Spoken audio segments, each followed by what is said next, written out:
Welcome to Terminology in Healthcare and Public Health Settings, the nervous system. In this unit, we will review the nervous system.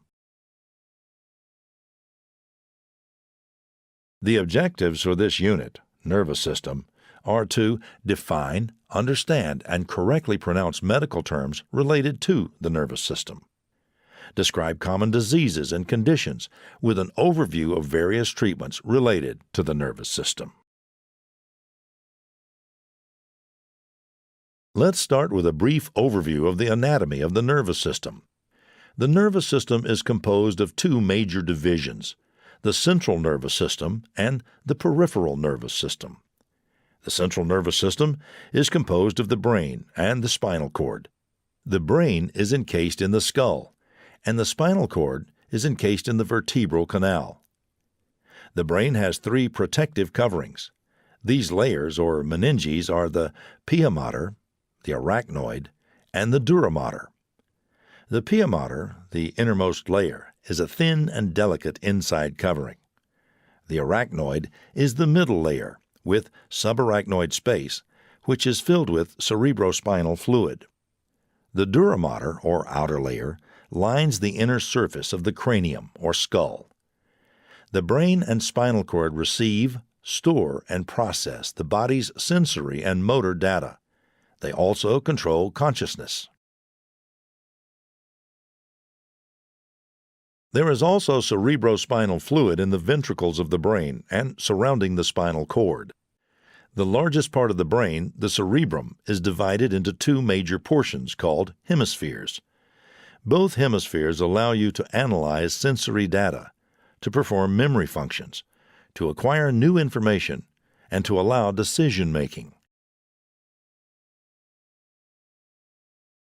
The hypothalamus assists in the regulation of appetite, heart rate, body temperature, water balance, digestion, and sexual activity. It is located beneath the cerebral hemispheres. The cerebellum is the second largest part of the brain. It helps coordinate movement, including balance and muscle coordination. For example, it receives information from one of the sense organs in the ear that detects body position and sends these impulses to the muscles to assist in maintaining the body's posture. The medulla oblongata is the enlarged portion of the brainstem. The pons connects the cerebellum and the medulla oblongata with the upper portions of the brain. The peripheral nervous system refers to all the nervous tissue that is outside the brain and spinal cord. The peripheral nervous system is composed of the cranial nerves and the spinal nerves. As you can see in this slide, there are 12 pairs of cranial nerves that carry messages to and from the brain. They are referred to using Roman numerals, but also have a name associated with their function. Familiarize yourself with this listing of the cranial nerves and their major functions. There are 31 pairs of spinal nerves which branch off from the spinal cord. The spinal nerves carry messages to and from the spinal cord. In the cervical region of the spinal cord, the spinal nerves exit above the vertebrae until the 7th cervical vertebra. At that point, the spinal nerves begin to exit below the equivalent numbered vertebrae. The spinal nerves which leave the spinal cord are numbered according to the vertebra at which they exit the spinal column. For example, the spinal nerve that leaves at T4 exits the spinal column through the foramen in the 4th thoracic vertebra. Let's move on to the various disorders and diseases of the brain. Dementia is a brain disorder that seriously affects a person's ability to carry out daily activities. Alzheimer's disease is the most common form of dementia among older people. Alzheimer's begins slowly by first involving the parts of the brain that control thought, memory, and language. Over time, symptoms get worse. People may not recognize family members, forget how to brush their teeth, and eventually may become anxious or aggressive. Eventually, people with Alzheimer's disease require assistance with all the activities of daily living. Alzheimer's disease usually begins after age 60. No treatment can stop the disease. However, some drugs may help keep symptoms from getting worse for a limited time.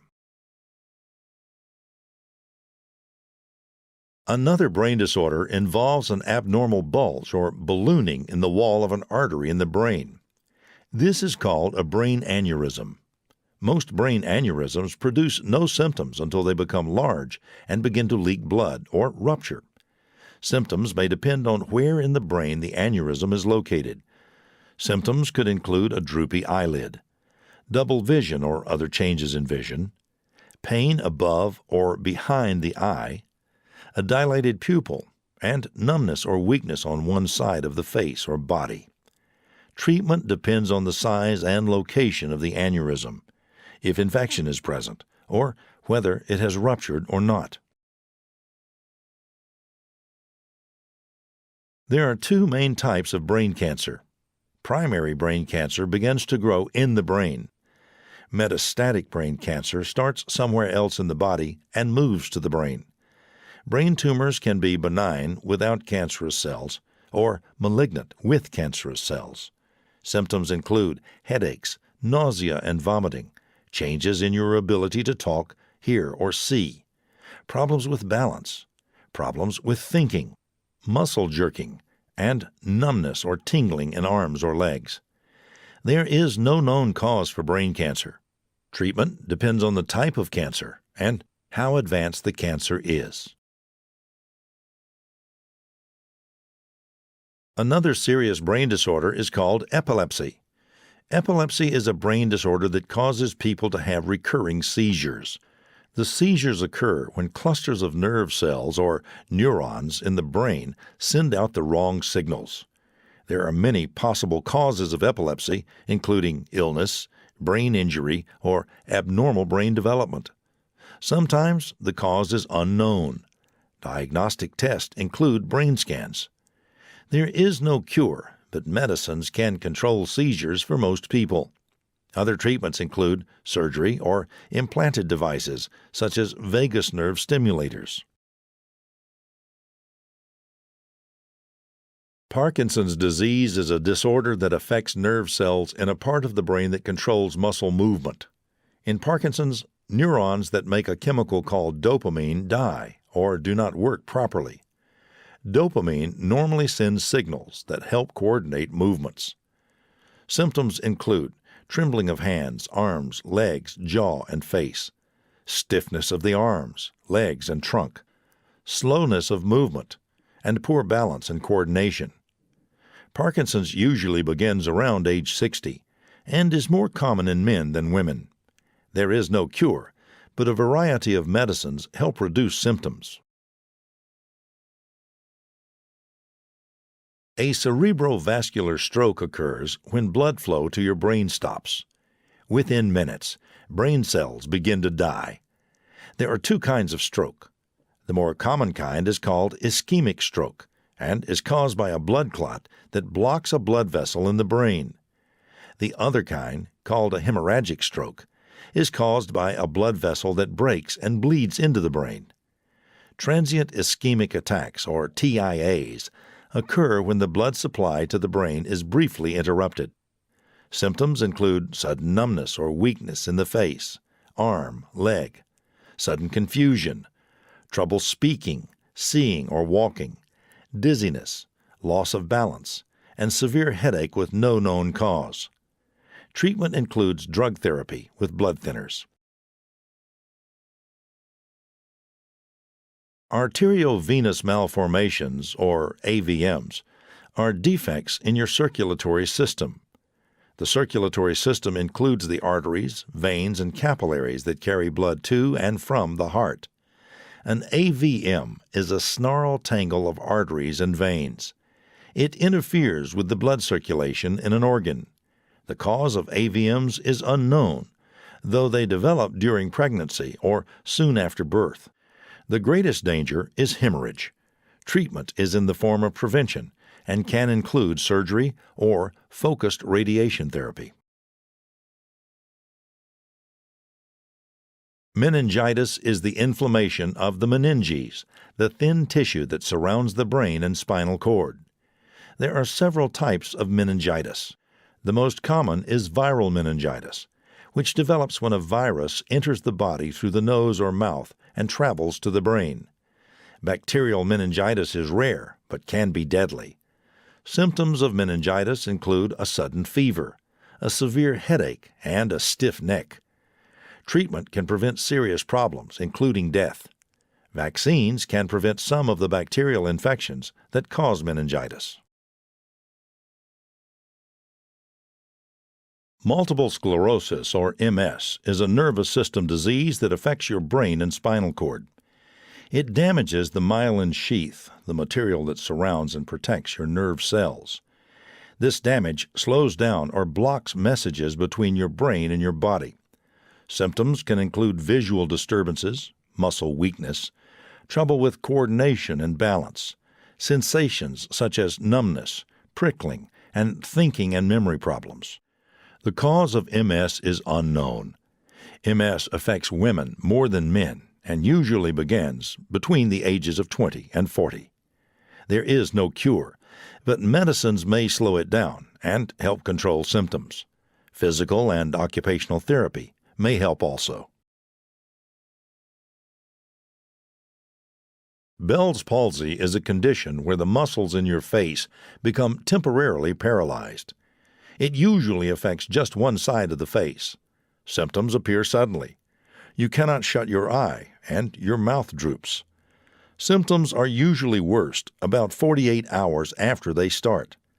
Scientists believe that a viral infection makes the facial nerves swell or become inflamed. People who are pregnant, diabetic, or sick with a cold or flu are more likely to have Bell's palsy. Patients usually improve with or without treatment within 2 weeks, and most recover completely within 3 to 6 months.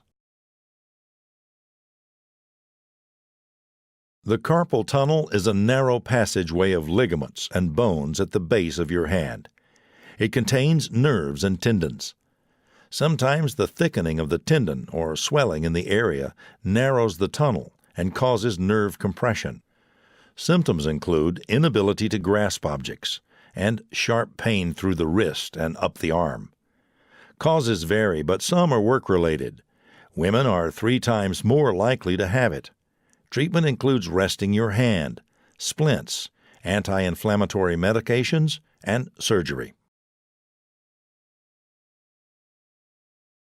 Peripheral nerve disorders, also called neuritis or peripheral neuropathy, interrupt the messages between the brain and the rest of the body. There are more than 100 kinds of peripheral nerve disorders, and they can affect one nerve or many nerves. Some are the result of other diseases, like diabetic neuropathy. Others, like Guillain-Barré syndrome, happen after a virus infection. Still others, like carpal tunnel syndrome, occur due to nerve compression. Symptoms include numbness, pain, burning or tingling, muscle weakness, and sensitivity to touch. Treatments aim to treat the underlying problem, reduce pain, and control symptoms. Neurofibromatosis is a genetic disorder of the nervous system. It mainly affects how nerve cells form and grow. It causes tumors to grow on nerves. You can get neurofibromatosis genetically from your parents, or it can happen because of a mutation or change in your genes. Once you have it, you can pass it along to your children. There are 3 types of neurofibromatosis. Type 1 causes skin changes and deformed bones and usually starts at birth. Type 2 causes hearing loss, ringing in the ears, and poor balance, and often starts in the teen years. The third type, schwannomatosis, causes intense pain. It is the rarest type. There is no cure for neurofibromatosis. Treatment is directed at controlling symptoms. Depending on the type of disease and how bad it is, treatments may include surgery to remove tumors, radiation therapy, and medicines. Here are some additional key word parts for the nervous system, along with their meanings. In the third column, you can see some of the medical terms that we can create by combining word parts. You should return to the online medical dictionary to hear the pronunciation and become familiar with the meaning of the created terms. And finally, use your detective skills to study the case described on the slide and see if you can come up with a diagnosis.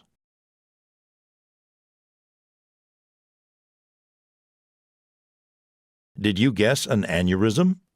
A brain aneurysm is an abnormal bulge or ballooning in the wall of an artery in the brain. They are sometimes called berry aneurysms because they are often the size of a small berry. Most brain aneurysms produce no symptoms until they become large, begin to leak blood, or rupture.